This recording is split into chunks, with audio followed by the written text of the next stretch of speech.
Shut up. I'm not gonna shut up. Get him out of here. Convicted you of brutally your wife. You intentionally and systematically tortured this child. I want to say sorry to what happened to your son. In this case, 27-year-old Leland Washington, an African-American college graduate, was reportedly asked to leave a Halloween party, mostly attended by Mexican gang members. Police stated that Washington later returned to the party, an act that David Parga, a member of a La Habra Street gang, saw as a sign of disrespect. Without any provocation, Parga approached Washington and shot him multiple times in the torso. Washington was rushed to UCY Medical Center, where he died shortly afterward. Parga was arrested and charged with felony murder. Representing himself in court, he was eventually convicted of second-degree murder. During sentencing, Washington's family members addressed his killer. His brother said that Washington did not deserve to lose his life in such a tragic and senseless way. There's days that the grief is so much that I just kind of muddle through the day. You have to understand who he was. He was such a great person, and the way that he died. The way that he died, he did not deserve that at all. Halloween weekend will never be the same for us. My brother was murdered that weekend, and it's ironic that we're here today for the sentencing for the person that murdered Leland Cleophas Washington. The mother of Leland Washington expressed that, if given the chance, her son would have been a great friend to his killer, emphasizing the tragic loss and the pain caused by the senseless violence. He couldn't have been anything but a friend to him. He couldn't have found any other way but to make him. Parga was also given a chance to speak, during which he showed remorse for his actions and apologized to the victim's family, expressing regret for the senseless violence that took an innocent life. There's nothing I could do to bring you guys' son back, brother back, but I am deeply sorry for what happened to him. To you specifically, I want to say sorry to what happened to your son. I know the pain you're feeling. My mom comes to see me, she cries because what's happening to me, and I could only imagine what you're going through. You lost your son. Despite his apology, the court sentenced Parga to 50 years to life in prison on October 31st, 2014.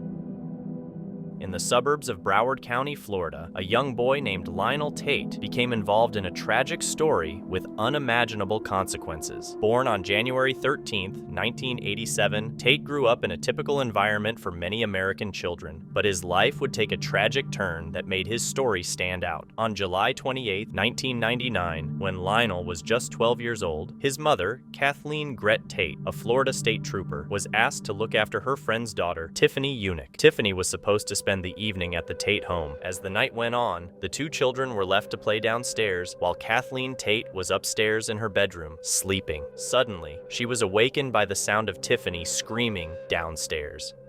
Kathleen came out of her bedroom and yelled down the stairs to shut up, and if you don't, I'll come down and beat your butt. By the time Kathleen realized what had happened, it was too late. Tiffany Unick was dead. Her small body had been violently assaulted, suffering severe bruises and injuries. The autopsy later revealed a fractured skull, a lacerated liver, a broken rib, and a swollen brain. Injuries so severe they were compared to the effects of falling from a 3-story building. Lionel Tate's trial began amid intense media attention and public scrutiny. In August 1999, 12-year-old Lionel Tate became one of the youngest Americans ever charged with first-degree murder. The victim, 6-year-old Tiffany. The prosecution built its case on the felony murder rule, a legal principle that allows for a murder charge if a death happens during the commission of a felony. In this case, the felony was child abuse. In January 2001, after a trial that both captivated and divided the nation, Lionel Tate, then 13 years old, was convicted of first-degree murder. The verdict was a legal milestone, making Tate the youngest person in the U.S. ever sentenced to life in prison without the possibility of parole. The sentence was handed down by Judge Joel T. Lazarus, who stated that Tate's actions were not those of a child, but were instead cold, callous, and cruel. Tate showed visible remorse and regret. Whether it was an accident or not, Lionel would spend a long time in prison.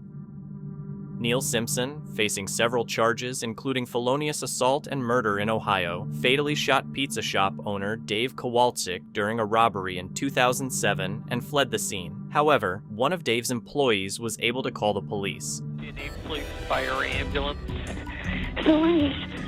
Someone. Are you with a person? Yeah. Are they breathing? I don't know what I'm doing because I don't want to. In court, Neil was found guilty by the jury. However, during the sentencing phase, he made sure to tell the jurors exactly how he felt. Ironically, the act of mercy came 1 week after Simpson spit on members of the jury and cursed at them, just as he was scheduled to take the stand to ask for leniency. Before he was sentenced, the victim's family took the stand to explain how Neil's actions had impacted their lives. My brother was a loving, kind person. He did anything in the world for anybody. For one family, they get to see a son, grandson, a brother in prison. The other family, they get to visit a brother, brother-in-law, uncle, and friend in the cemetery. The prosecutors also had strong words for Neil. More than a coward. Somebody that covered his face and walked in and a defenseless man at close range. That's the true Neil Simpson. The bravado he shows in court, spitting on jurors.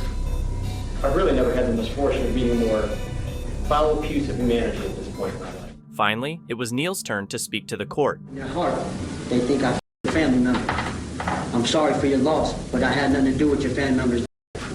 I didn't kill anyone. I'm not spending the rest of my life in prison for something I didn't. Life without parole don't sit well with me. So I'm going to request the death penalty. And I have 2 ways I prefer to be. One is to be crucified from the courthouse for all the sins, all the convicts throughout the world. And the other way would be stoned by the victim's family, if that make them feel better. On count 1, no sentence by the courts due to election by the state of Ohio. On count 2, life in prison without the possibility of parole. Count 3 is 10 years in prison. Simpson was convicted of aggravated murder, aggravated robbery, and tampering with evidence. He was sentenced to life in prison without the possibility of parole. In a highly emotional courtroom scene, Shamara Green, 29, was sentenced to 7 to 9 years in prison for causing the tragic loss of 13-year-old London Jones. I know I can't change it, but I'm sorry. I'm sorry. You bear the responsibility for that. Someone is injured. You can't call that an accident. It's an intentional act because you know what it can do. Green, who had pleaded guilty to involuntary manslaughter in September, fatally injured London during an argument at an outdoor party on Carroll Street on May 19, 2024. The bullet struck London while she was standing on the sidewalk. Green expressed deep regret, saying, "I know I can't change it, but I'm sorry, and I hurt as much as they hurt," adding that she thinks about the tragic event every day. I hurt much as they hurt, and that if I could change it that day, I would love to change it. It's not that I don't worry about, that I think about, what had happened. Like, I talk to them kids every day. Like, I see them kids every day. I want to see them all the time. I pick them up from school. Like, they was my own. Despite her apology, London's family, who had been close to Green, was deeply impacted by the loss. London's mother, Jasmine Levy, described her daughter as a joyful, loving soul whose presence could brighten any room. My baby was to love her. Her smile would brighten up a room. The love she gave, you could feel from miles away. We loved you like you was ours, but I don't think you cared and you loved us like we loved you. I don't think you cared about me or London when you pulled that out and started that night. I feel you didn't care whose lives was in your hand at that moment. My baby sister was out there. The pain for the family remains profound as they grapple with the loss of their vibrant loved one, especially in light of the fact that the person responsible had been like family. In 2019, Elijah McClain, a 23-year-old man, died following an encounter with Aurora, Colorado, police officers, and paramedics. McClain was walking home when officers stopped him, applied a chokehold, and restrained him. Paramedics Peter Kachuniak and Jeremy Cooper arrived on the scene and administered a substantial dose of ketamine to sedate McClain, who subsequently suffered cardiac arrest and passed away days later. Elijah McClain is not Peter's failure. Peter is the cause of his own demise. You are a local hero no more. Next time, think for yourself and don't follow the directions from a crowd of cowards. That was not exceptional. In December 2023, both paramedics were convicted of criminally negligent homicide for their roles in McClain's death. Sichuniak was also found guilty of second-degree assault due to the unlawful administration of ketamine. August 24th, 2019, responded to the call we were dispatched to provided my service in the role of lieutenant, all while following my training to try and save Mr. McLean. There was absolutely no intent to cause any harm to Elijah McLean. In March 2024, Sichuniec received a 5-year prison sentence, while Cooper was sentenced to 14 months of work release. Real sentence, the defendant is act on the count of second-degree assault with the sentence enhancement. 5 years in the Department of Corrections, followed by a 3-year. However, in September 2024, Judge Mark Warner reduced Sichuniec's sentence to 4 years of probation, citing exceptional circumstances. This adjustment led to Sichuniec's release from prison.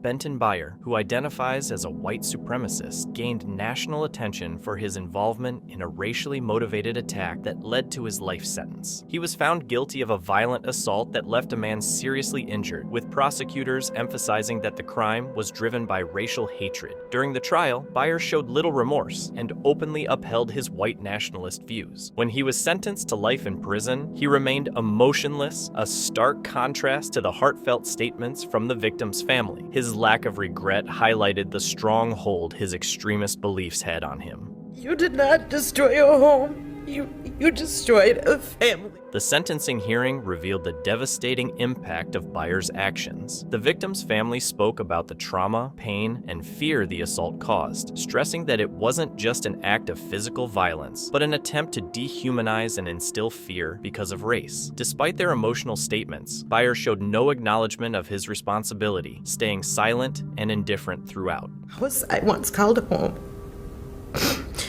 now resembles the shell of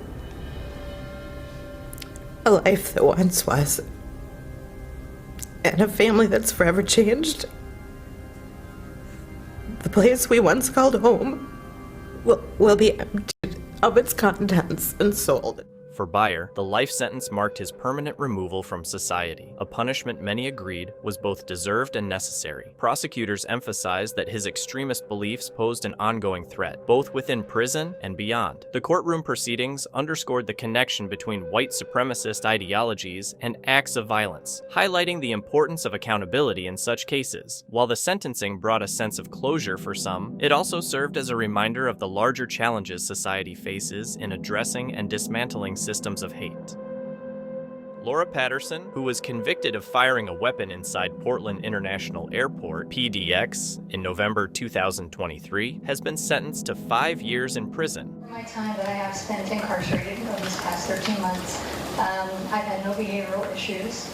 I've had no want or desire of any of the things that I talked about during the incident, the criminal episode. I don't think that prison would help me, but that's not my ultimate decision to make. I think getting out back into maybe the workforce and back into society would be beneficial for me. Throughout this process, you have behaved and performed beautifully. I'm so glad that you have done so well. I certainly hope that continues. Despite her good behavior during her time incarcerated, the judge emphasized the dangerous situation she caused when she fired 2 rounds into the ceiling of the airport, creating mass panic and significant damage. The facts of this case are concerning enough that I think a custodial sentence is appropriate. And she introduced a loaded firearm into that place at that time in a way that could only be dangerous for herself and for others. Patterson had pleaded for probation, arguing that returning to society and the workforce would benefit her, but the judge felt a custodial sentence was necessary due to the gravity of the incident. Patterson was convicted of multiple charges, including unlawful use of a weapon, possession of a loaded firearm in a public building, reckless endangerment, and criminal mischief. She will serve her sentence at the Oregon Department of Corrections. In April 2017, Joseph McAlpin robbed a car dealership, fatally injuring a couple and their dog. In court, McAlpin decided to represent himself and cross-examine witnesses whose voices were altered for safety reasons. When do you know if you're lying? When do you know if you're telling the truth? How can we distinguish that to understand that? Right now, I'm telling the truth. How do we know that? I don't got no reason to lie. You didn't have no reason to lie in the beginning. I did. I was scared. Scared of what? You. Why was you scared of me? And your family. Why was you scared of my family? Because if you just did those innocent people like that, you will do somebody else like that. He even called his family members to testify in his defense. In a hard life, growing up, he seen a lot of things he shouldn't have seen as a child. that he did. Standing up here to say, hey, you found me guilty. I didn't mean to do it, please. I still stand firm on my innocence. For the first time, he showed emotion in court. What's part of it? What's the difference between power calculation and design to set up a date for a man to be put to death? Before he was sentenced, Councilman Mike Peck had a few words for him. Day one, this was never about vengeance. It's been about justice. I stood there on that Good Friday night as they carried out Mike and Trina and Axel in body bags. I was there. I saw the pictures from the corner. I saw what this individual did to them, the viciousness of the crime. He is a demonic. It's one thing to rob somebody, but it's another thing to do what he did. The prosecution also had a few words for him. Your Honor, pursuant to the Ohio Revised Code, we believe that consecutive sentences are necessary to protect the public from future crime, not only to punish the offender, and that they would not be disproportionate to the seriousness of his conduct and to the danger he poses to the public. Now it was time to hear his sentence. On Thursday of last week, the jury found that the aggravating circumstances outweighed the mitigating factors beyond reasonable doubt, and therefore found the verdict to be appropriate. Despite being sentenced to death, Joseph maintained his innocence. My name is Joseph McAllister, and I was falsely convicted for the that happened in 2017, April 14th, in Cleveland, Ohio, at the Mr. Cars 2 car lot. What you're about to see here is actual proof of my innocence, showing that the prosecution withheld evidence from my case that would show that I was away from the crime scene during the time the murders was being committed. Joseph is currently awaiting his execution in prison.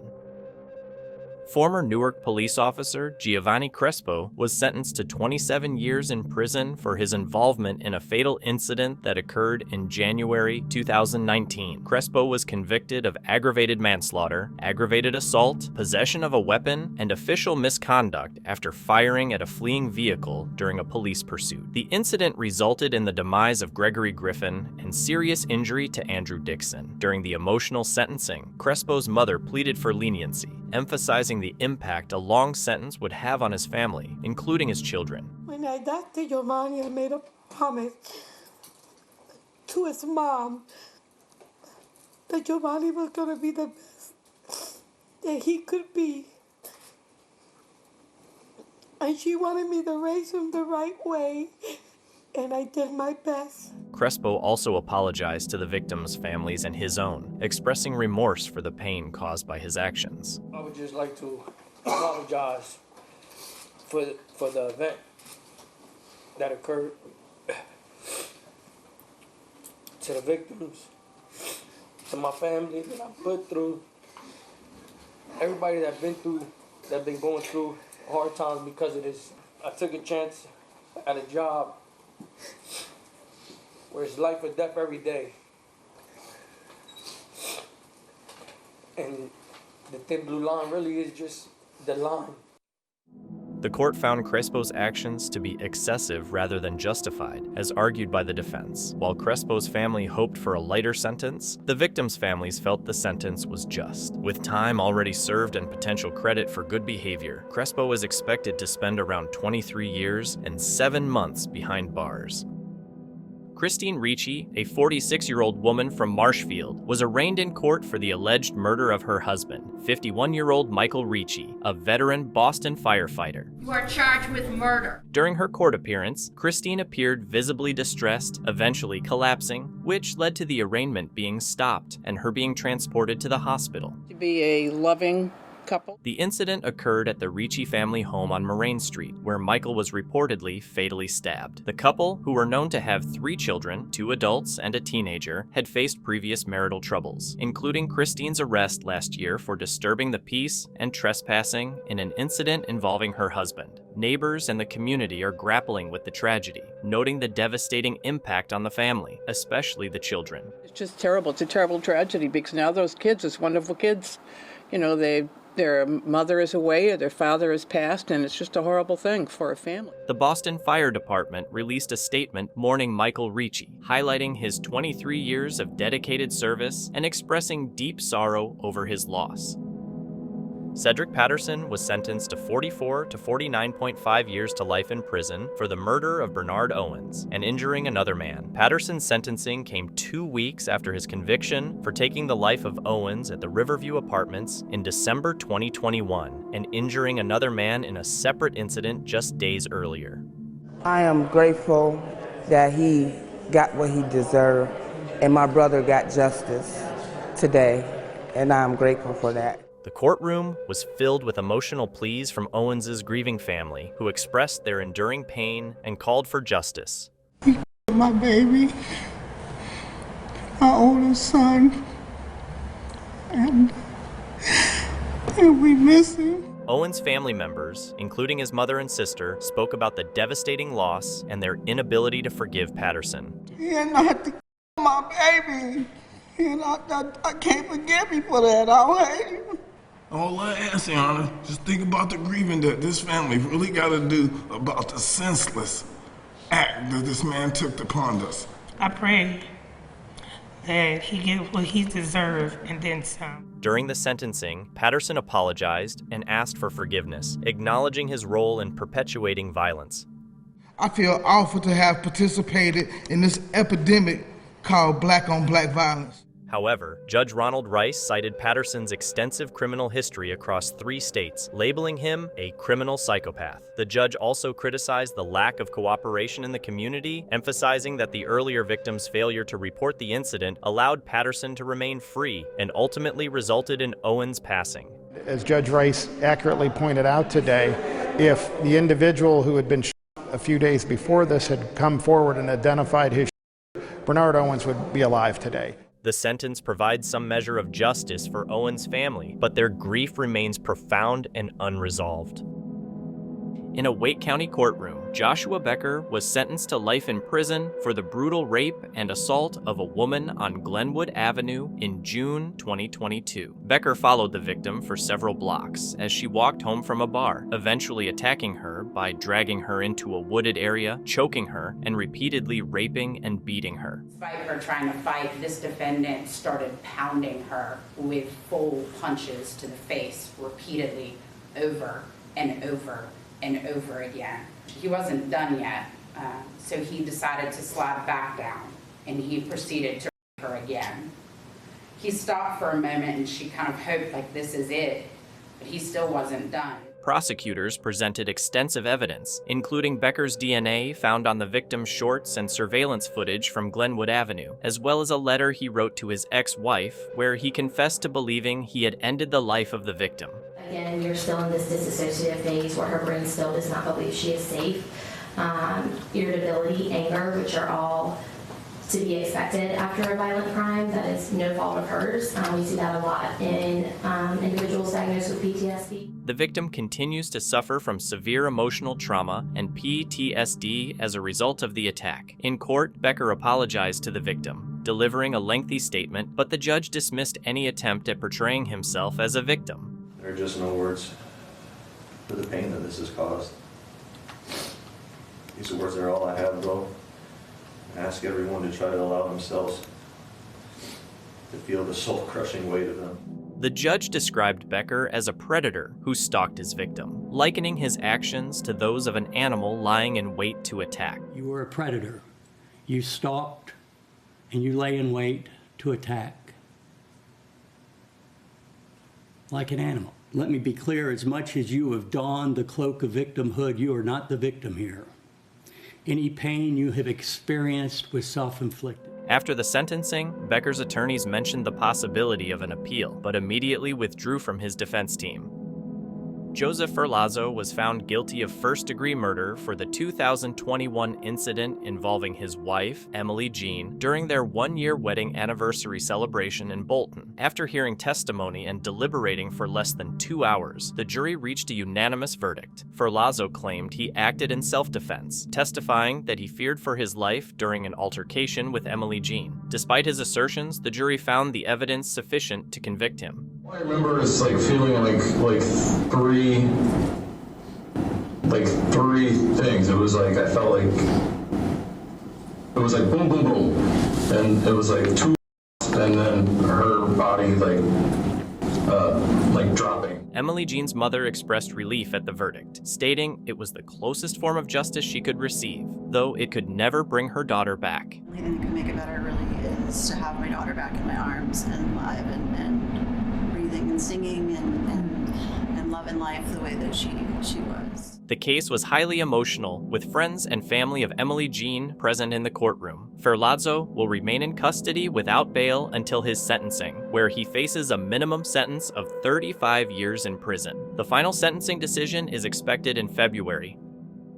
Justin Johnson, already sentenced to life in prison for the murder of Memphis rapper Young Dolph, received an additional 35 years during a recent court hearing. Johnson was convicted on 2 additional charges: conspiracy to commit murder and being a convicted felon in possession of a weapon. These sentences will run concurrently, but will be served consecutively with his life sentence, effectively delaying his eligibility for parole until he is in his 70s. During the hearing, prosecutors highlighted Johnson's extensive criminal history, labeling him a danger to society. They referenced his involvement in aggravated assault and extreme criminal behavior. Risk of life to individuals other than the victim in the case, the state would ask you to set maximum sentence. The judge, Jennifer Mitchell, emphasized the brazenness of Johnson's actions, which occurred in broad daylight and posed risks to bystanders, stating that his crimes demonstrated a lack of regard for human life. These were crimes that were committed in our community in the middle of the day, in broad daylight, other people around, for greed. Johnson's defense argued that the additional sentences were excessive, maintaining that Johnson was not a leader in the crime. Individuals that were on the ground in front of that cookie store that day were not leaders in an offense. They were manipulated by others. However, the court ruled otherwise, citing the severity of his actions. I think today's result, sends a very useful message that this kind of violence won't be tolerated, and we will do what we need to do to make sure that people who are dangerous stay locked up so they can't get out onto the streets again. Despite the sentence, Johnson's attorney continues to maintain his innocence and has already filed a motion for a new trial. Susan Lauren was sentenced to 25 years in prison for the fatal incident involving her neighbor, AJ Owens, in June 2023. Lauren, who spoke in court about her own trauma and fear from that night, also apologized to Owens' children and family. The emotional sentencing hearing shed light on the long-standing feud between Lauren and Owens, which escalated after a confrontation involving their children. The situation escalated when Lauren fired through a locked front door, leading to Owens' demise. The judge, while delivering the sentence, expressed that Lauren's actions seemed driven more by anger than fear. Owens' mother shared the profound grief and trauma that Owens' 4 young children continue to endure, living without their mother. The children were aged 3, 7, 9, and 12 at the time of the incident. They were 3, 7, 9, and 12. Very young to even understand the gravity of what has happened, the long-term effects of what has happened.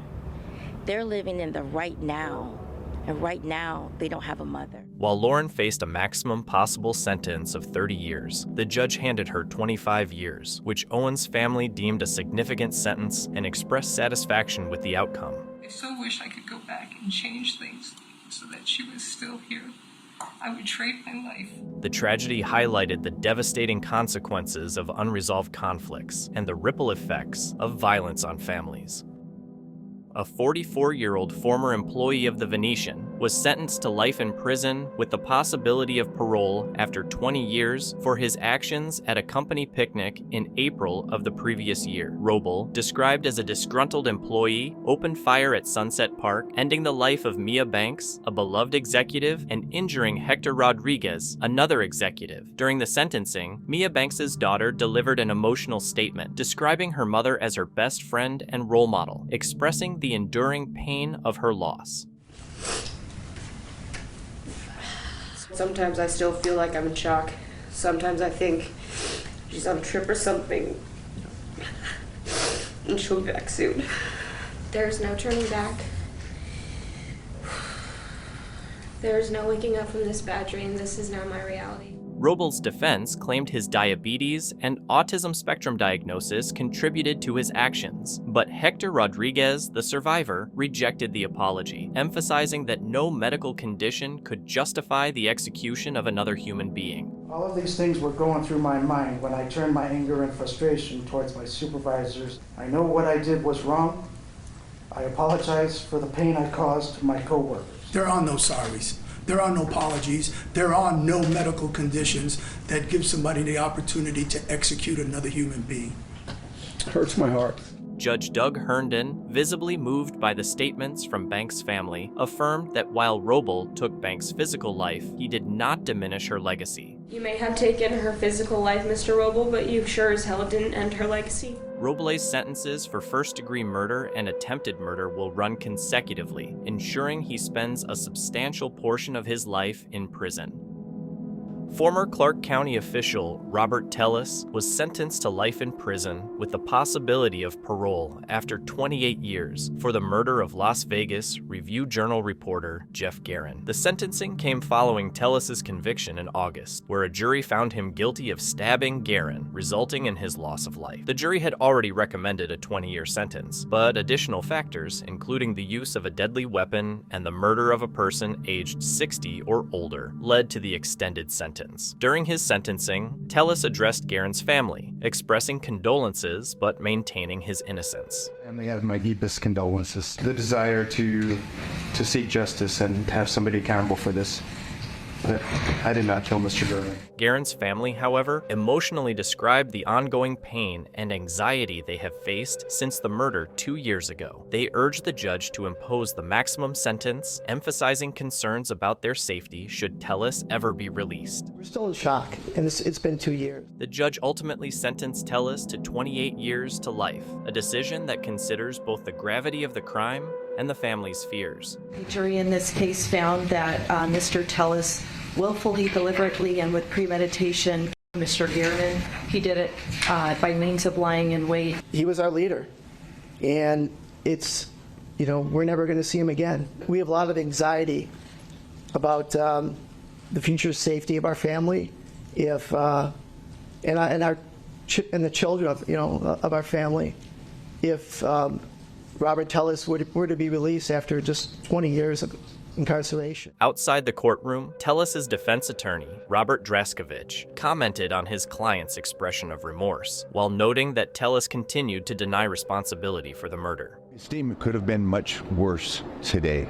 I think it was good for him that he expressed remorse of Mr. Guerin's passing, although obviously he didn't take responsibility of it, which again is his right. Draskovich also announced his withdrawal from the case, leaving the appeals process to the public defender's office. In a Fort Lauderdale courtroom, Cassandritz Blanc was sentenced to 3 life terms without the possibility of parole for the 2018 loss of his pregnant wife, Bernard, their unborn child, and his father-in-law. Blanc's crimes devastated a close-knit family, with loved ones recalling the victim's warmth and love. Bernard's brothers shared how the murders shattered their family, emphasizing the betrayal as Blanc had been welcomed and cared for as part of their household. She was like the life of the family. Very charismatic, just always had us together as a unit. I didn't even realize it, but he was my hero. We opened our family to him. We loved him. He had a place to stay.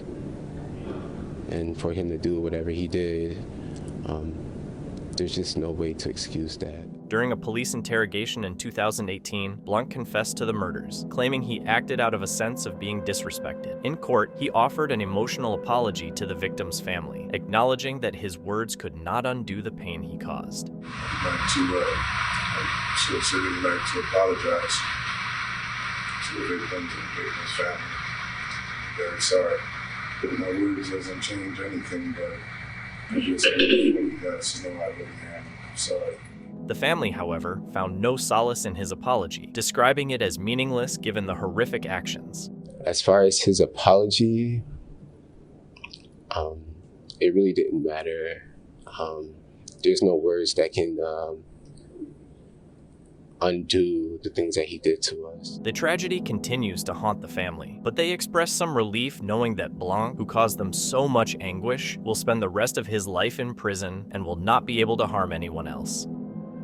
Isaac Gonzalez, 17, was given a 40-year sentence for murder and a 20-year sentence for aggravated assault with a deadly weapon, both to be served at the same time as part of a plea deal. The decision was made last Thursday by Judge Joel Perez of the 437th District Court. Gonzalez's careless actions caused a loss of life and serious injuries. Bexar County Criminal District Attorney Joe Gonzalez said the case shows the danger when weapons are in the hands of children. He offered condolences to the family of Navita Putri and hoped the sentence would bring justice to both victims. Although Gonzalez was a minor at the time, he was later tried as an adult. His warrants were issued on October 20th, 2023. Like a war zone, with more than 100 fired into a home. The Bexar County Sheriff's Office identified Isaac Gonzalez as a suspect in a drive-by incident that targeted the wrong house at around 12:45 a.m. on October 4th, 2022. Tragically, 25-year-old Novita Brazil was struck in the face while working on her computer in her bedroom and passed away almost instantly, according to Sheriff Javier Salazar. In addition to Novita's demise, another woman, an Airbnb guest who had just arrived the night before, was wounded in the leg. About 100 rounds were fired at the home with several different weapons, showing the reckless and deadly nature of the attack. I'm gonna get another bond, too. I'm gonna get another bond. Deputies arrived at the scene and saw a white four-door vehicle speeding away. They were able to stop the car a short time later near Highway 151 and Acme Road and make arrests. Multiple teenagers have been charged in the case, including 15-year-old Rene Gonzalez, who was charged with murder. After fleeing, Gonzalez taunted police on live TV when he was caught. Bexar County Criminal District Attorney Joe Gonzalez said, "Our condolences to Novita Putri's family, and we hope the sentence brings justice to both sides.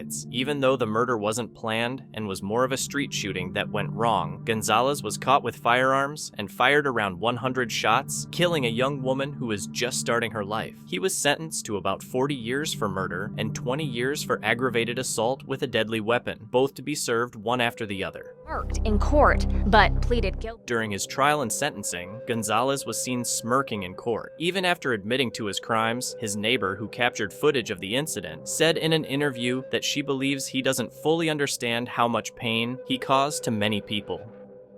Imani Moss, the stepdaughter of Tiffany Moss, passed away on a Monday morning after being intentionally starved by her stepmother, who ensured the child succumbed to hunger. Afterward, Tiffany Moss burned the body and buried it to hide any evidence. The following day, the Gwinnett County mother was tried, and the jury sentenced her to death.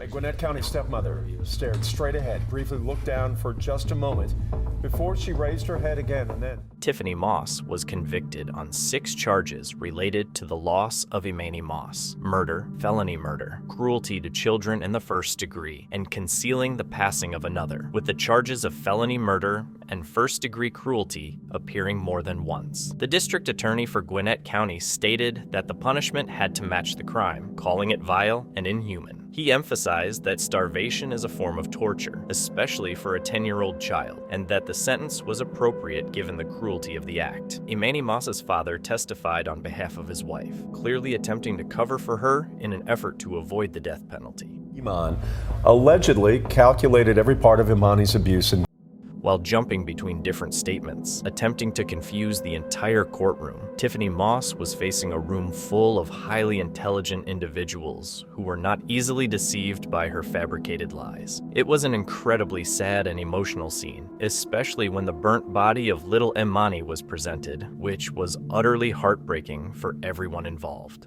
Going forward from this point.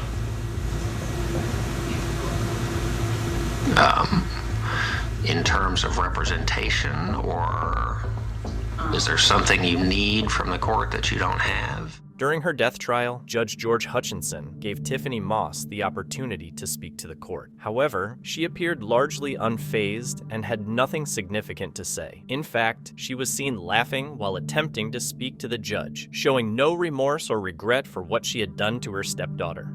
As alleged in count 1 was outrageously or wantonly vile, horrible, or inhuman in that it involved torture of the victim before death. George Hutchinson asked the jurors for their verdict on the penalty Tiffany Moss should face. The decision had to be unanimous, and all the jurors agreed that she should be sentenced to death. The prosecutor showed no hesitation at all in accepting the decision. We're returning to 18B 1541-1, State of Georgia versus Tiffany Nicole Moss. The defendant's present along with standby counsel. State's counsel is present as well. The judge took an additional 3 minutes to question each juror whose decision had reached his table, asking if their decision was their own and if it still remained the same. All the jurors agreed and answered yes, bringing closure to a case that initially seemed like it would take longer than expected. In July 2018, Gary Ferris, a prominent attorney from Cherokee County, Georgia, was found dead on his property under suspicious circumstances. Initially, his wife, Melody Walker Ferris, suggested that Gary had suffered a medical emergency and accidentally fell into a fire he had started days earlier. However, the discovery of a bullet lodged in his rib cage and bloodstains in their home led investigators to suspect foul play. But his intended testimony is solely regarding the technical knowledge and data that was pulled off the application from the UFED and Celebrate system. To the extent the inner workings of the health application are relevant, such points can be brought out on cross.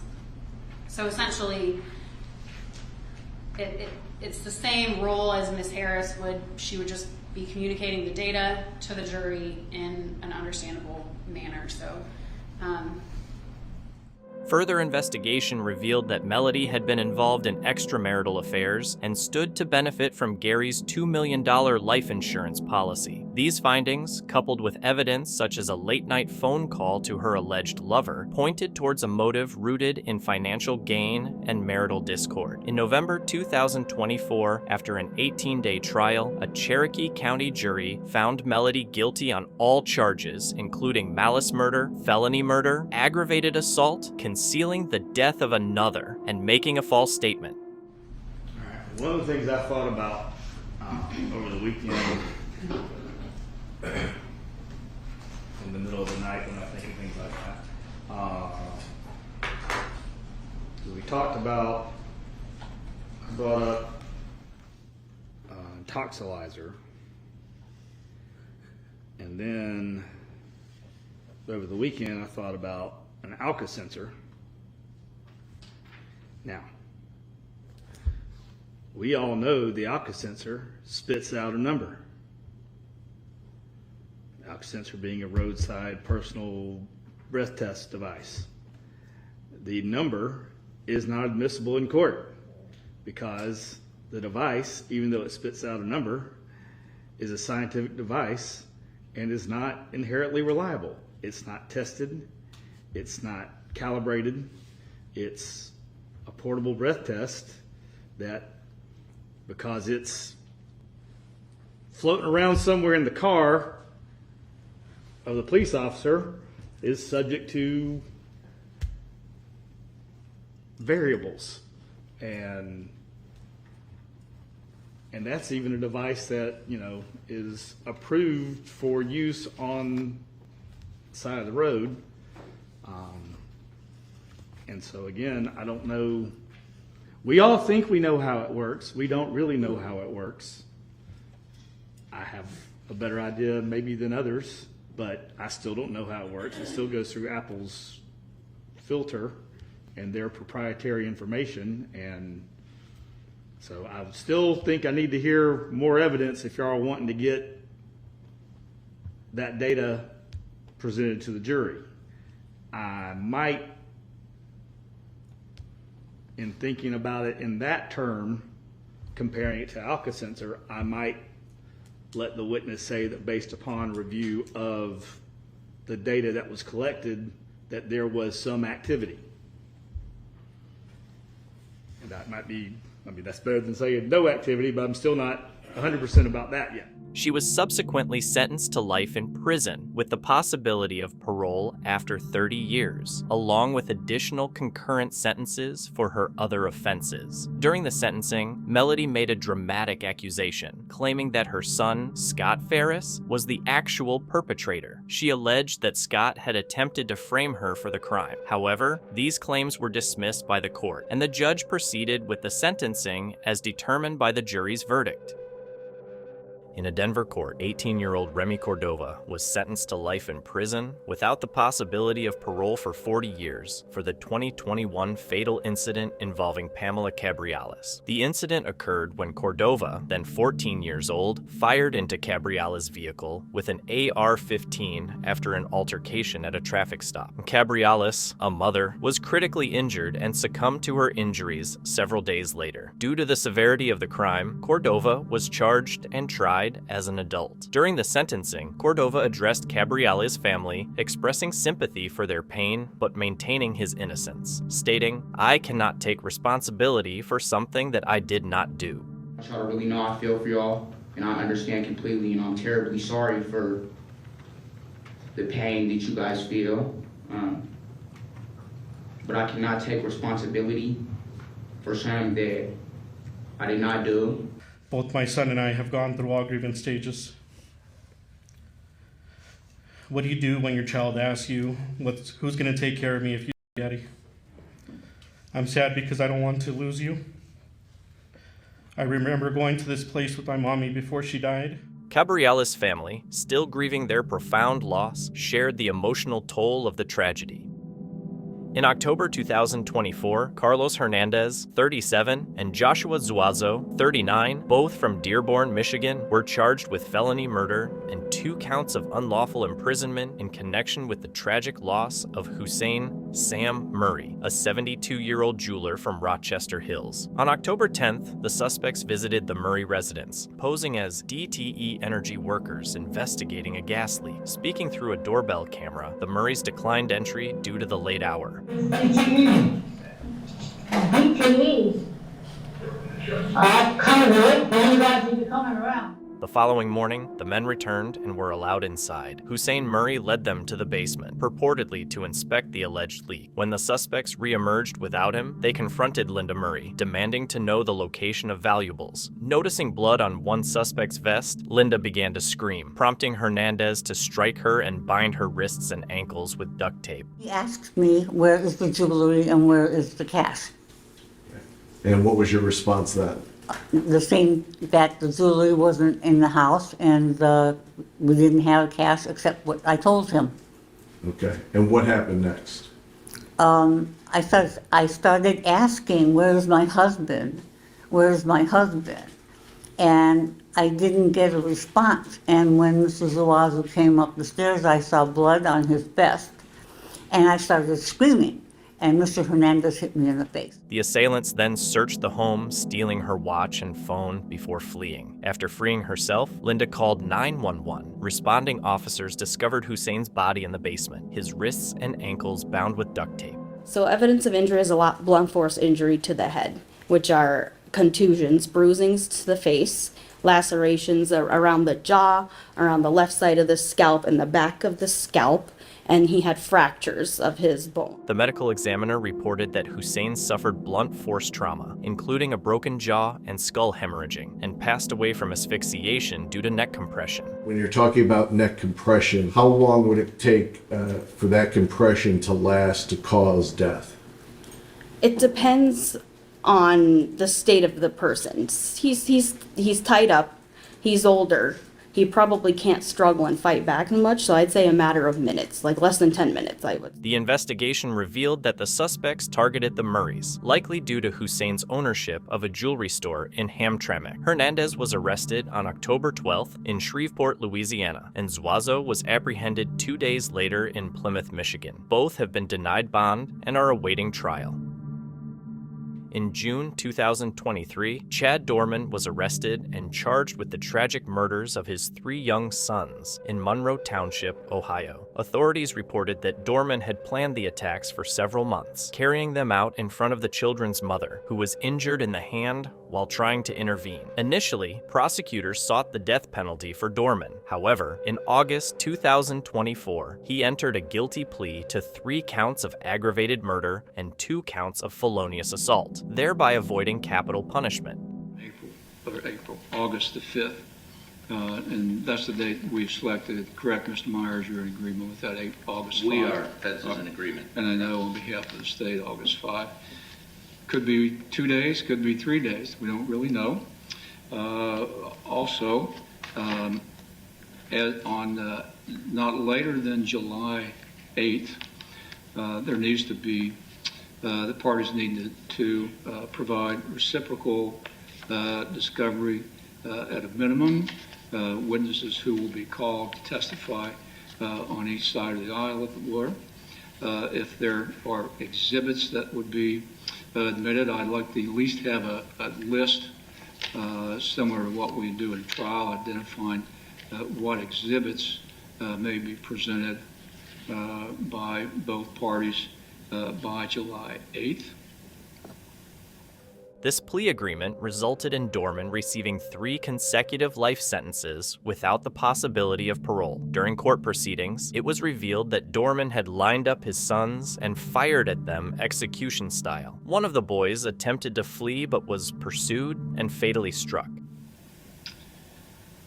And obviously, with the motion being filed at the time it has been filed and the circumstances we just discussed, the trial on July 8th is vacated and will not go forward on July 8th. And I know, Mr. Myers, we've discussed circumstances regarding the time waiver, and it's my understanding that you reviewed with Mr. Dorman the fact that the trial is going to be continued, that this hearing is going to be held. The mother and a stepdaughter were present during the incident, with the mother sustaining injuries in her efforts to protect her children. This case has profoundly impacted the local community, prompting discussions about mental health, family violence, and the legal processes surrounding such heinous acts. Obviously, the court will need time to do its due diligence to review the matters once the evidentiary hearing has been completed. But nevertheless, you've indicated to me he's willing to waive time at least until January 31st of next year in order to address a new trial date if it can't be addressed prior to that. Is that correct? That is correct, Your Honor. And this is the time I do have here in hand a proposed entry to that effect with Mr. Dorman's signature and my own.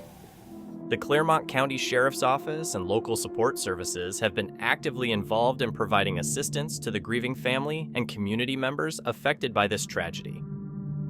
In December 2020, Chloe Alexis Driver, then 20 years old, fatally stabbed her daughter, Hannah Nicole Driver, in Canton, Georgia. Authorities responding to a 911 call found both mother and daughter in a bedroom, each suffering from severe stab wounds. Hannah was pronounced dead at the scene, while Chloe was hospitalized with life-threatening injuries. During the trial, prosecutors alleged that Chloe was involved in a polygamist group with radical beliefs and that she killed her daughter to be with her polygamist husband, who had other wives and practiced unconventional rituals. Quite frankly, I didn't believe I deserved anything more than just that. In the past, I genuinely believed I had to every day for my daughter, to hate myself for my failure in protecting her. But I know now that life goes on whether I suffer or not, so I need to stop taking from it. I know now that I must live for my daughter instead and do the best I can to be kind and loving and giving, because that's exactly what being with Hannah taught me. I see her everywhere, in everything. She lives on and shows me that beauty can be found anywhere. Even where I'm going, because I can feel her in my tears. I feel her in my friend's embrace. I see her in a stranger's kindness, in someone's undiluted joy at seeing their loved one. I hear her in people's laughter, and I know her most of all in my family's loyal love for me, even still. No matter how bad our losses, life can be good again, and this is not my end. I accept my punishment with peace, and I want it to be known for every person that has prayed for me, that our Father has heard you and I have been given a contentment that the world cannot take away. My daughter's memory rests now, so I am able to as well. I want it to be said that no one ever plans to lose control of their own mind. This trial was only a snapshot of my life and mind. It's easy to review the past and say what could have been done differently. It's even easier to say what someone should have done. But that's just it. In the midst of a terrifying situation, you can't actually think. The horror and fear you feel clouds your thinking abilities and disconnects you from reality. So though I may not legally meet the definition of insanity as of today, I know in the bottom of my heart that I was, because I never would have done what I did had it not been for my decompensation. In the end, we can't go back and undo the bad, no matter how much we want to. In November 2024, a jury found Chloe guilty, but mentally ill on charges including malice murder, felony murder, first-degree cruelty to children, and aggravated assault. This verdict indicated that while she was mentally ill, she was still criminally responsible for her actions. Is whether to sentence you to life without parole or life with the possibility of parole. I am aware, as Mr. Hathaway pointed out, that the parole eligibility in this state would dictate that you would serve 30 years of a life sentence before you were considered for parole. This was a heinous offense with evidence that was so graphic and traumatic that I began to do research on what kind of support and help we could give the jurors who were having to consider it. A parent-child is something that just offends us on the deepest level. It is a wrong that just is unfathomable. It just cannot be understood. And it scares us because it is so contrary to just fundamental moral behavior and what we expect of the bonds between human beings.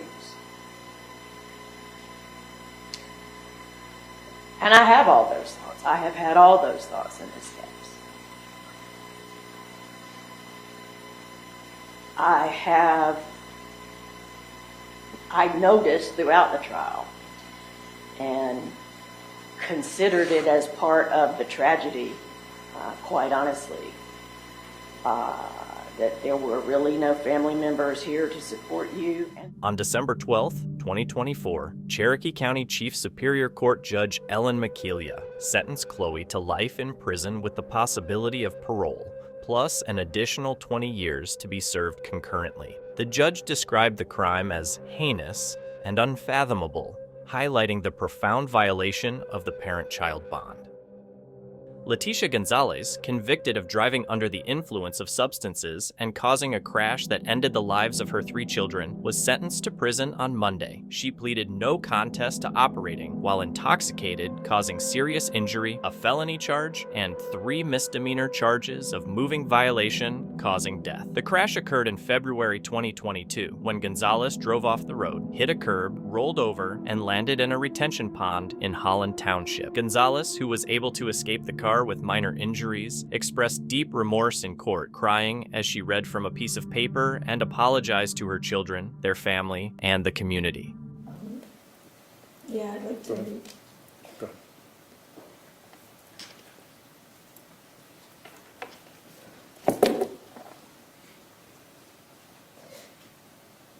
ahead. I've lived with survival guilt since February 17, 2022. And I continue to hate myself every day, Your Honor. But I want to apologize to my kids' family and to the community, and most of all to my kids, because life without them has been difficult. I just pray that they know that I'm nothing without them, and that it was just an accident. They were the reason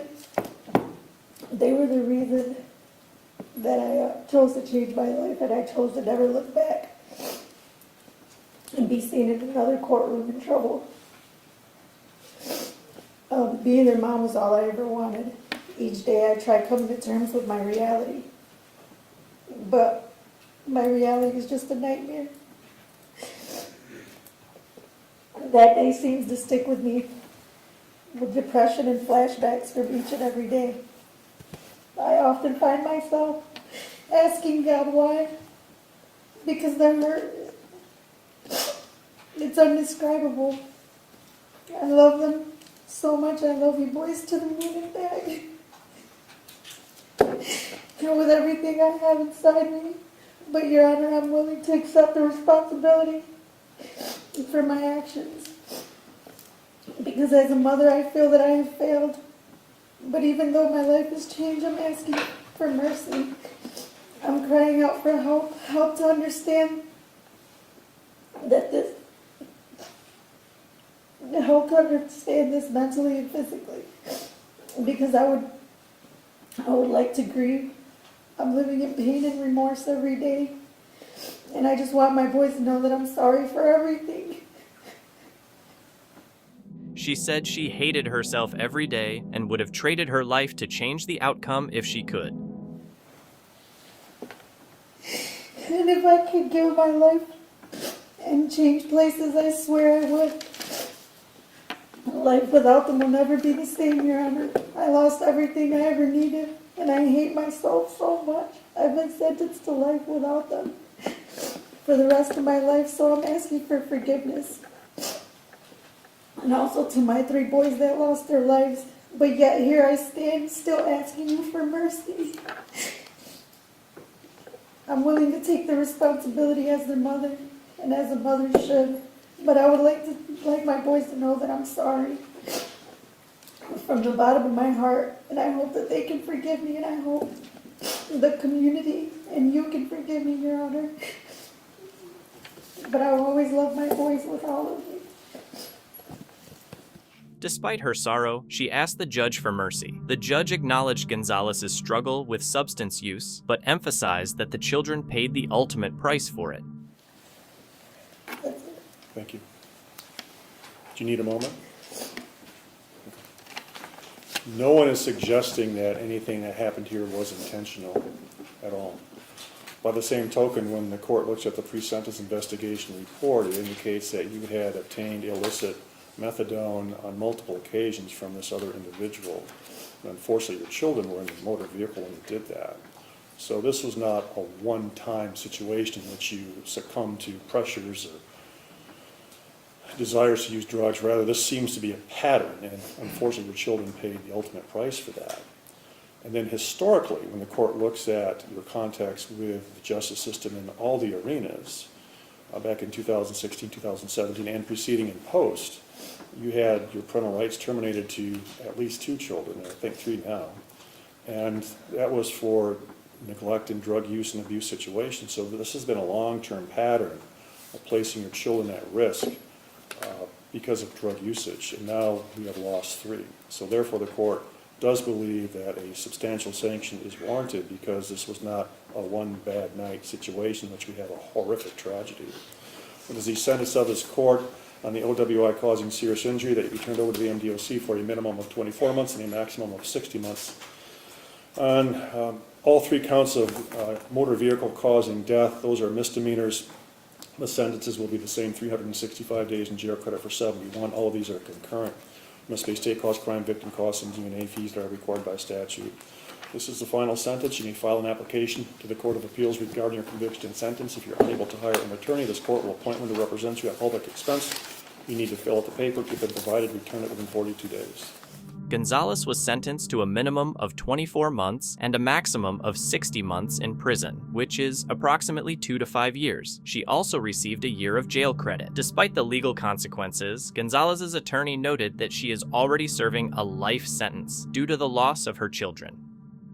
In December 2024, William Polo Edwards was sentenced to life in prison for the first-degree murder of Robert Bobby Davis, a community activist and founder of the Better Men Society in Jackson, Mississippi. Edwards received an additional 10-year sentence for being a felon in possession of a firearm. Both sentences are to run concurrently. The crime occurred on May 1st, 2022, at the home of Shadow Robinson in Clinton, Mississippi. Robinson, who had a previous romantic relationship with Edwards, testified that she heard the sound of firing and found Davis lying face down in her hallway. She witnessed Edwards with a weapon and identified him as the assailant. The jury has found you guilty of murder by deliberate design, which is first-degree murder. There are no options as to the sentence for that. The court does have to sentence you to life in count 1. In count 2, you were found to be a convicted felon in possession of a firearm, a sentence which carries a penalty of up to 10 years. The court is going to sentence you to that 10 years and run it concurrent with the sentence in count 1. Edwards was apprehended on May 3, 2022, in New Orleans, Louisiana, following a police chase. His first trial in August 2023 ended in a mistrial due to a hung jury. In the retrial, Edwards chose to represent himself. I wish you well on the next phase of this. It's a tragedy to be at that season of life where you are having to face such a severe penalty as to have to spend those years in custody of the Mississippi Department of Corrections. But once again, there were no winners today. This court and no one here takes any pleasure in seeing that you had to be sentenced in this manner and having been found guilty. The prosecution presented surveillance footage from Funtime Skateland in Clinton and Ring doorbell cameras to reconstruct the events leading up to and following Davis's demise. So I wish you well. I pray you Godspeed. The sentence of this court in count 1 is life in the custody of the Mississippi Department of Corrections, and in count 2, 10 years in the custody of the Department of Corrections. Both sentences will run concurrent. The defendant will be given credit for time served. The Better Men Society, founded by Davis in 2000, is dedicated to assisting poverty-stricken areas in Jackson. Following Davis's demise, the organization has pledged to continue his legacy by advancing their mission to improve the community. Christopher Dominguez, a habitual car thief with a long list of offenses, appeared in court hoping to convince the judge to reduce his sentence. Despite his plea for one final and truly last chance and a promise to change his ways, the judge was unmoved. Dominguez's record included numerous car thefts, an attempt to steal a bait car, smuggling drugs into rehab, and multiple probation violations. I want to change my old way of living and have a promising future. Thank you for your time, Your Honor. Respectfully, Christopher Dominguez. Given a deal, I think 6.5 years for this many cases is a great deal, and that's the benefits you're getting out of it. So take advantage of it. Good luck. Thank you. Although he could have faced up to a decade in prison, he was sentenced to 6 years and 6 months. The judge highlighted the leniency of the deal and advised Dominguez to take advantage of it. However, Dominguez was visibly displeased with the outcome. In December 2024, Adam Benefield was sentenced to 25 years to life in prison for the murder of his estranged wife, Kiara Hudson, in Buffalo, New York. The crime occurred on October 5th, 2022, when Benefield intentionally crashed his pickup truck into Hudson's vehicle, which was occupied by her 3 children. He then fatally injured her with a weapon. We join with the family in asking for the maximum, which of course is 25 to life. In this case, he deserves every minute of it, and any future parole board should never let him out. He did not learn his lesson from his convictions in 2000. He takes no responsibility for his actions whatsoever. I don't know if they read these sentencing minutes, sometimes I wonder, but we join in the family in asking for the maximum punishment. In this case, it is well deserved. Thank you. Mr. Dell. Your Honor, I reviewed the pre-sentence investigation. I don't have any objections to it, and I have nothing to add, Your Honor. Now, Mr. Dell, you know under the law I'm required to ask if your client has anything to state on the record, so I'm doing that now. Yes, Your Honor. Go ahead.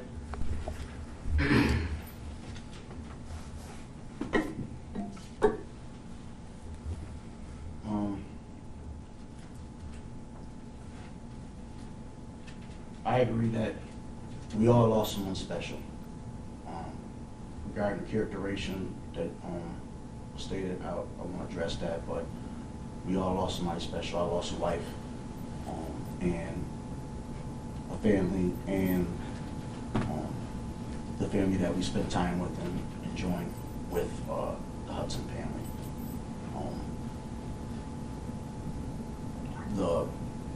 Some of the stuff that I I understand that she stated that they didn't get, my family dropped it off to the police station when they called them, and so that they could drop it off. I don't know what happened from there, but my family tried to do the best for that. As I said, I love my wife, and she's gone. And she was taken from not only them, but from all of us. She was special. And it's hard to console, as they feel as well, that she's really gone. This has been a nightmare for everybody, including the court and the DA, who likes to suppress evidence. However,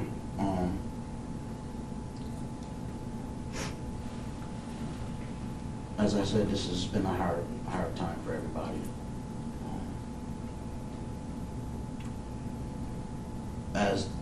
Even though I got found guilty of these charges, obviously with the evidence not being 100% provided so that we can utilize the truth-seeking function and the fact-finding procedure, which would have benefited the public at large and the family, because there's things that the family don't know about and everything else that may have changed the whole outcome of this case, and we could get justice for all of us. Obviously, in this case, it hasn't taken place as of yet or today, because we all lost someone. The pre-sentencing report, I have to address that as well. I did not see that pre-sentencing report. It was done a while ago. I haven't received it, not as of yet. So I don't know what's in it, and I have not been able to contest it, because I don't know what's in it. As far as the psychiatric report that was done, as I stated before, and I stand by my statement that that was either not her, or she committed malpractice, and I would love to have the medical examining board review this and due process violations that has continued in this case. See, I'm here because I don't want to be here. I'm forced to be here to fight these charges. During the sentencing, Benefield exhibited disruptive behavior, prompting Judge M. William Baller to admonish him. All right, thank you. You're here because the jury convicted you of brutally your wife. Interrupting me while I'm talking. I don't interrupt you, so why do you keep interrupting me? I know you can judge, but this Okay, supposed to be due hear me process. out. I've heard enough of this narcissistic. You're a narcissist, and I'm not going to put this It's family not like you're a again. narcissist because you're talking and you're going all. Shut his microphone off, Yeah, and if shut you my keep phone. talking, I'm going to do it without you. You'll be in there. I've heard enough from you. You, your wife, a jury of 12 convicted A you. white jury that did not have any black jurors on there, and that's not law. That is a setup. So you want to send me out there, I go out there, but you know what the law is, and you haven't followed it. And neither has you, and neither has All you. right. Everybody sat here and Hear me stood out. there. Shut up. I'm not going to shut up. while Get you're him out talking. of here. Get me out of here. I want to apologize to these children, and I'm so sorry for some reason your mother ever ran into this guy. When Benefield continued to interrupt, Judge Baller ordered his removal from the courtroom. In June 2022, a tragic incident unfolded in Grand Rapids, Michigan, when 58-year-old Tony Dwayne Vaughn and 58-year-old Freddie James Lusk were fatally injured near the intersection of Martin Luther King Jr. Street and Eastern Avenue SE. The violence stemmed from a small and petty disagreement, as described by Grand Rapids Police Chief Eric Winstrom. DeAndre Darrell Kraft, then 24, was arrested and charged with 2 counts of first-degree murder, carrying a concealed weapon, being a felon in possession of a firearm, and multiple firearm-related felonies. Mr. Lockman, did you have any additional statement on behalf of the people? I do not, Your Honor. Right, and Mr. Portis' statement? Just to reiterate what was in the pre-sentence report, I've always found Mr. Kraft to be pleasant, positive, and polite in all of our dealings, and I know he is going to file an appeal in this matter, so with that, we'd ask the court go ahead with sentencing. All right, and Mr. Kraft, did you have anything that Did you have anything that you would like to say before I sentence you? No, ma'am.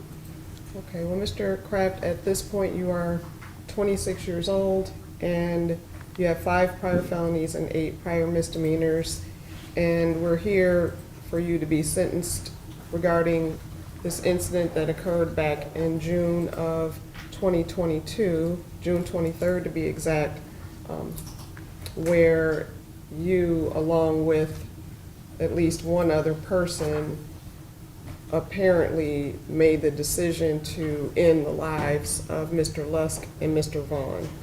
You were found guilty after evidence was presented to a jury. You had a jury trial. There was a lot of evidence presented, including some Ring camera footage. There was some video from a store from across the street. That, along with all of the other evidence presented, led to you being convicted of this double homicide, as well as being a felon in possession of a firearm which you were ineligible to possess, carrying a concealed weapon, and then 3 counts of felony firearm. In June 2024, a jury convicted Kraft on all charges. During the sentencing hearing in July 2024, the daughters of Tony Vaughn delivered emotional victim impact statements. One daughter shared the profound impact of her father's demise, stating, "The day he left us, we went from planning a birthday party to planning a funeral on the same day, which was his birthday." I want to say to the family members that spoke and those who didn't, that I am sorry for your loss. Better yet, I am sorry that the lives of these men were stolen from you, that your father was stolen from you, that your uncle was stolen from you. You are definitely understandably angry in this moment. I was glad to hear Ms. Crump state that she does not have hatred towards this defendant, because that hatred would only serve to continue to victimize you for years to come, as opposed to having you focused on continuing to represent your father's legacy, which is obviously more important. And Mr. Kraft, I don't know, obviously your actions had a ripple effect. I don't know if you didn't think of the ripple effect or simply didn't care. Your actions in this case are simply inexplicable, and this is just a needless tragedy.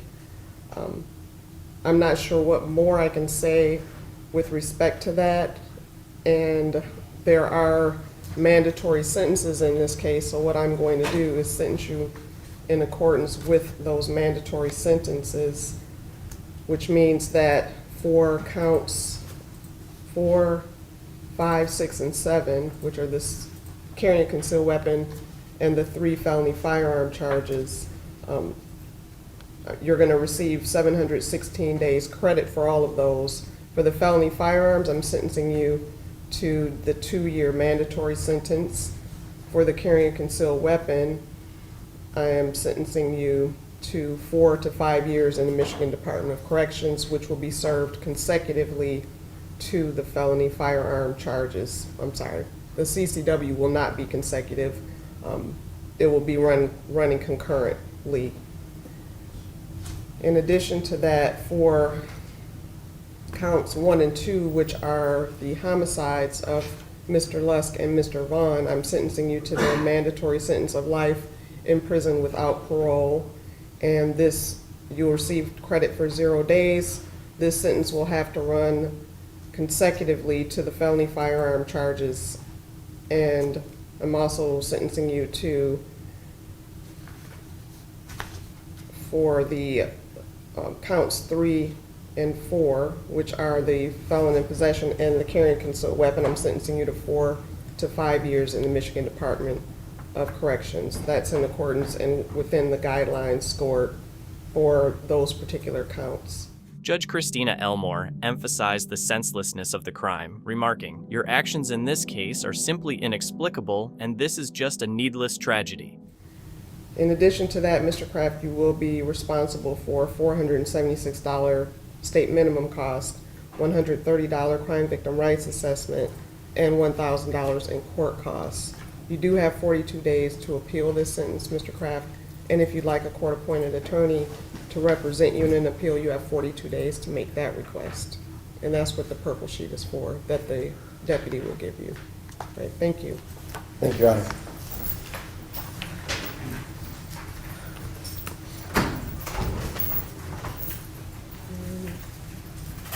Mr. Bardish? Yes, Your Honor. Kraft was sentenced to life in prison without the possibility of parole for the 2 murder charges, along with additional sentences for the firearm-related offenses. In a Queens courtroom, 21-year-old Sean Brown was sentenced to 30 years in prison for the 2019 murder of 14-year-old Amir Griffin, an innocent teen tragically caught in gang violence. Brown mistakenly believed Amir was a member of a rival gang. His sentence includes 25 years for the murder and an additional 5 years for a related weapon charge. Before the sentencing, Amir's family delivered emotional impact statements.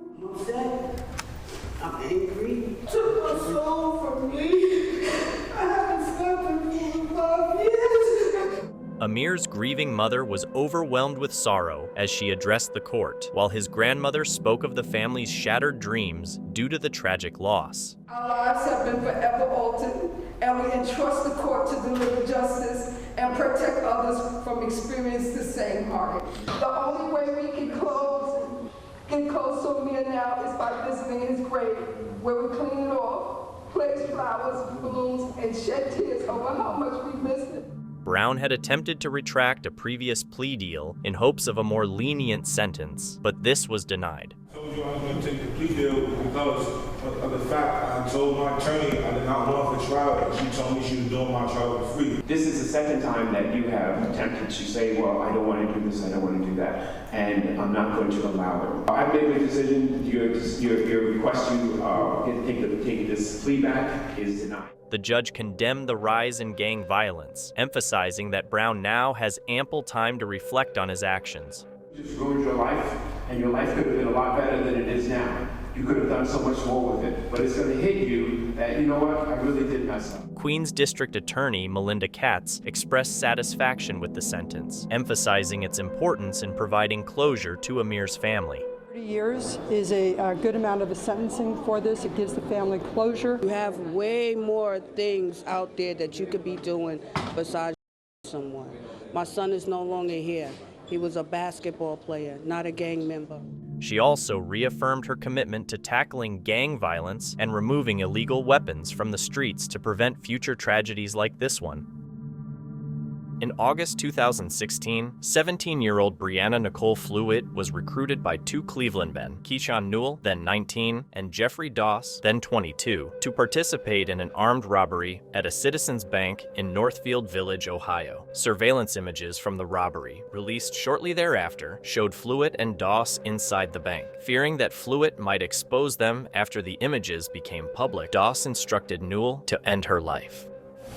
Mr. Newell, the 3-year firearm specification in count 1 aggravated murder and count 4 kidnapping do not merge for purposes of sentencing and must be served prior to and consecutive to the underlying offenses. You were convicted of count 1, the aggravated murder of Brianna Flewitt. You are hereby sentenced to serve 3 years on the firearm specification to be served prior to and consecutive to the 3-year firearm specification and the kidnapping. The total of 6 years on the firearm specifications will be served prior to and consecutive to a sentence of life with the possibility of parole after 30 years. With regard to the criminal gang specification in count 1, you are sentenced to an additional 3 years to be served consecutive to the underlying count. As to count 4 kidnapping, you are hereby sentenced to 10 years in prison to run consecutive to the sentence in count 1. On August 19, 2016, Newell lured Flewitt from her East Cleveland home, drove her to a vacant lot, and inflicted fatal injuries on her. The case took a significant turn when Newell's mother contacted police after hearing her son boast about the murder. This information was crucial in leading to his arrest. Count 8, tampering with evidence with the 1-year firearm specification. You are sentenced to 1 year on the firearm specification and 12 months on the tampering to be served concurrent to the sentence already imposed. Count 9, theft with the 1-year firearm specification. You are sentenced to 12 months to be served concurrent to the 1-year firearm specification and concurrent to the sentence already imposed. Finally, as to count 10, having weapons while under disability, you are sentenced to 12 months to be served concurrent to the sentence imposed for an aggregate sentence of life with the possibility of parole after 49 years. In November 2017, Newell was found guilty of aggravated murder, felonious assault, kidnapping, tampering with evidence, and theft. During his sentencing, he apologized to Fluitt's family, but denied involvement in her demise, stating, "I really didn't do this, and one day I hope to be able to prove that." Good morning. Good morning, Mr. Newell. I just wanted to state that even though I was found guilty by a jury, I do respect them. I do respect their findings and their verdict. But at the same time, I do want the family to know I send them my deep apologies for what happened to their loved one. And I want to send them my condolences and let them know that I really didn't do this, and one day I hope to be able to prove that. With regard to any financial sanctions, I have considered your present and future ability to pay and find that you are indigent. There will be no imposition of fines and the court costs are waived. Mr. Newell, you have the right to appeal this matter within 30 days after the filing of the court sentencing entry. If you're unable to pay for an appeal, you are entitled to have a notice of appeal filed without the payment of a filing fee. If you're unable to obtain counsel, counsel will be appointed at no cost to you. Mr. Newell, do you wish for the court to appoint an appellate attorney in this case? Yes. The court appoints Attorney Jay Schlackett to represent you on your appeal. You will receive credit for time served in the amount of 458 days. This court is adjourned. All right. The judge sentenced Newell to life in prison with the possibility of parole after 49 years. Co-defendant Doss awaited trial on similar charges, including aggravated murder, kidnapping, and robbery. In the early hours of February 15, 2020, Amy Harwick, a well-known family and sex therapist in Hollywood, was tragically killed at her Hollywood Hills residence. Her ex-boyfriend, Gareth Pursehouse, was arrested and charged with her murder. Harwick and Pursehouse had dated nearly a decade earlier, but their relationship ended in 2012. Following the breakup, Harwick had obtained restraining orders against Pursehouse, citing concerns for her safety. However, these orders had expired by 2020. In January 2020, they had a chance encounter at an event, after which Purshouse's behavior became increasingly erratic and threatening. On the night of the murder, Pursehouse broke into Harwick's home, attacked her, and ultimately caused her fatal fall from a third-floor balcony. Evidence presented during the trial included surveillance footage, forensic findings, and testimonies highlighting Purshouse's obsession and premeditated actions. Notably, a syringe containing a lethal dose of liquid nicotine was found at the scene, indicating an intent to use it as a weapon. In September 2023, Pursehouse was convicted of first-degree murder with the special circumstance of lying in wait, as well as first-degree residential burglary. This man needs to be held accountable. 4. Thus, the defendant shall receive a total sentencing term of life without the possibility of parole, and with the 4-year midterm with respect to the burglary charge to be stayed per Penal Code Section 654. On December 6, 2023, he was sentenced to life in prison without the possibility of parole. In October 2021, Nicholas Cruz pleaded guilty to 17 counts of murder and 17 counts of attempted murder for the tragic incident that occurred on February 14, 2018 at Marjorie Stoneman Douglas High School in Parkland, Florida. The court then proceeded to the penalty phase to determine whether Cruz would receive a life sentence without parole or the death penalty. During the penalty phase, the prosecution presented evidence to demonstrate the heinous nature of Cruz's actions. Rang, and she turned it off, and randomly her phone dialed 911. We don't know how. We just started hearing on her phone like 911, what's your emergency? And we didn't know how, maybe I don't know what happened. But then she ended up hanging it up because it was really loud, and we were just all laying there. We didn't know what to do, and we were kind of just staying in the same position until the police and the SWAT team came up to our room. Okay. After Mr. Beagle fell into the doorway, did you hear any more shots after that? No. Okay. You were just hiding in the classroom? Yeah. Okay.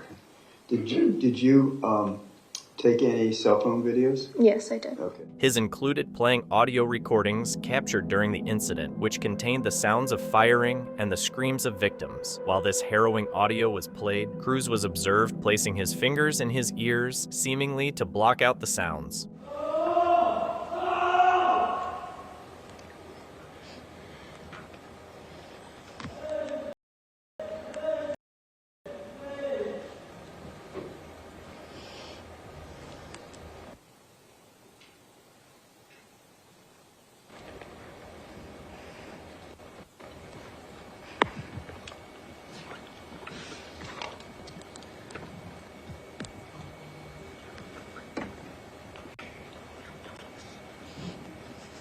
Is that the door to the classroom there?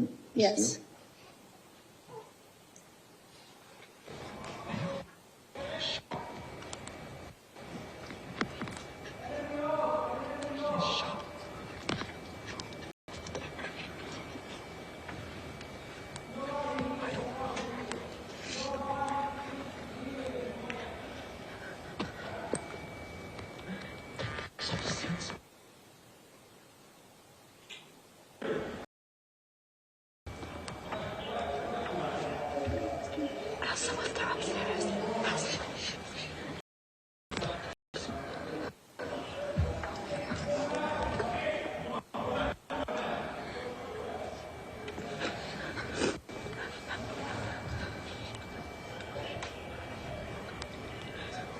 And is that Mr. Beagle lying there?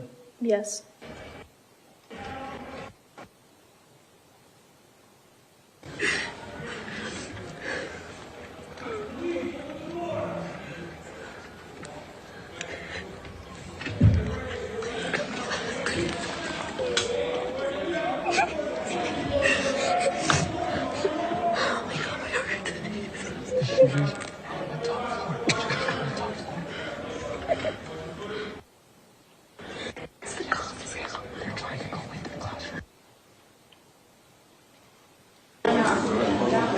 Hey, look straight, look straight. Look straight, look straight.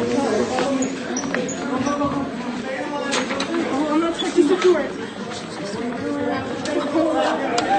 Football line, right behind this classroom. Come on, guys, you guys are okay.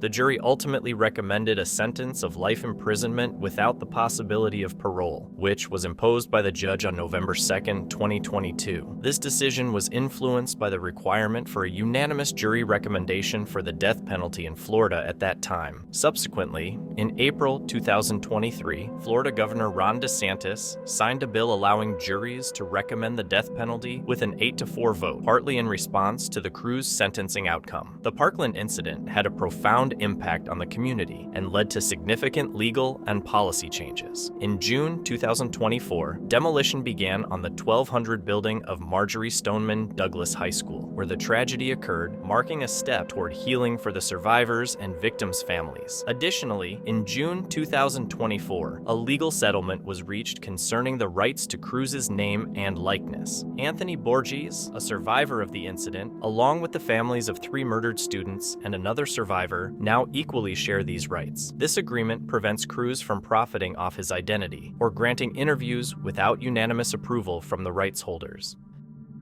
In San Antonio, Texas, a 15-year-old boy has been charged with murder in the tragic loss of 18-year-old Kayla Salas, who was fatally injured while riding in a car with her mother near Kenwood Park. According to police, the boy unleashed a series of rounds, with one bullet ricocheting and hitting Kayla, who was in the passenger seat. You have the right to remain silent The suspect has been in custody since late October and has a history of prior theft charges. While detained, he has faced additional behavioral issues, including intimidation, threats, and challenges to authority. He's received behavioral write-ups and security sanctions for minor disruptions, directly challenging authority of adults, intimidation, and threats. During a recent juvenile court hearing, the defense requested his release, citing his intent to fight the charges at trial. He's instructed me that to fight for the case in trial. For these reasons, we're asking the court to be, for him to be released. However, the judge denied the request, ruling that the boy was too dangerous to be released, especially given his misconduct in detention. Kayla's grieving family attended the hearing, seeking justice and vowing to continue advocating for her. You were given an opportunity. You were on deferred. Then you come up with 2 more charges, and now you can't act right in the back. What do you think's going to happen? The suspect remains detained and will appear again in court within the next 10 working days. The family continues to cope with their loss as the case unfolds. Shonda Vander Ark was sentenced to life in prison after being found guilty of torturing and murdering her son, Timothy Ferguson, in 2022. Vander Ark was convicted of open murder and first-degree child abuse. Vander Ark's 20-year-old son, Paul Ferguson, testified about his role in the abuse, stating that it was often at his mother's direction. He described how Timothy was punished for trivial reasons, forced to stand facing a wall for hours, and even subjected to physical harm as a form of discipline. There's a mother's love that I've seen that is striking, and anybody who's a parent who's married, most mothers, not all, but most mothers have such a strong love for their children, and to see what you did to your own child. I don't know if there's a word in the English language to describe how to describe it. The only thing I can come up with is just horrific. You intentionally and systematically tortured this child. And let's call it what it is. It's torture. You tortured this child. This wasn't punishment. This wasn't trying to curb his behavior. You tortured him. You monitored him obsessively. You all the things you did. I looked through every one of the messages. Bread with hot sauce, wall sits, up and down the stairs, sleep deprivation, ice baths, making him puke up food, monitoring his bathroom time, giving him 60 seconds in the bathroom if he went to urinated, or 5 minutes if he had a bowel movement. You made him sleep in the closet. You threatened to make him sleep in the garage. You put Tabasco directly in his mouth. You made him put his hands over the head. Made him work in the garage with no pants. And there's 2 other things that didn't come out in the trial that were in the messages. One, that there was talk of blindfolding him, depriving him of his physical sight as a punishment. And the last thing that struck me is just absolutely horrific in terms of your thinking. Text messages between Vander Ark and Paul revealed their cruel treatment of Timothy, including accusations that he was faking his behavior, despite signs that Timothy had special needs. The case also highlighted Vander Ark's indifference to her son's suffering as she continued to exert control over him, despite his condition. On the morning of Timothy's demise, Paul attempted to revive him, but it was too late. Timothy's cause of demise was ruled a homicide due to severe malnutrition, hypothermia, and the abuse he suffered. There was mentioning of giving him salt water as a punishment. One of the text messages talks about, hey, tell Paul or tell Tim that I'm not going to do the salt water punishment. And your reasoning for not punishing him was that, oh my God, we can't get him salt water, that could hurt him, that could kill him. But it was because you didn't want to give him another excuse to sit down on the toilet because he'd have diarrhea. He'd have diarrhea, and so he would have an excuse to sit down for a few more minutes while he was diarrhea from salt water. That was your excuse. That was your justification, not that it would hurt him. And I thought to myself, what do I do? And I will tell you this. I'm choosing not to remember your son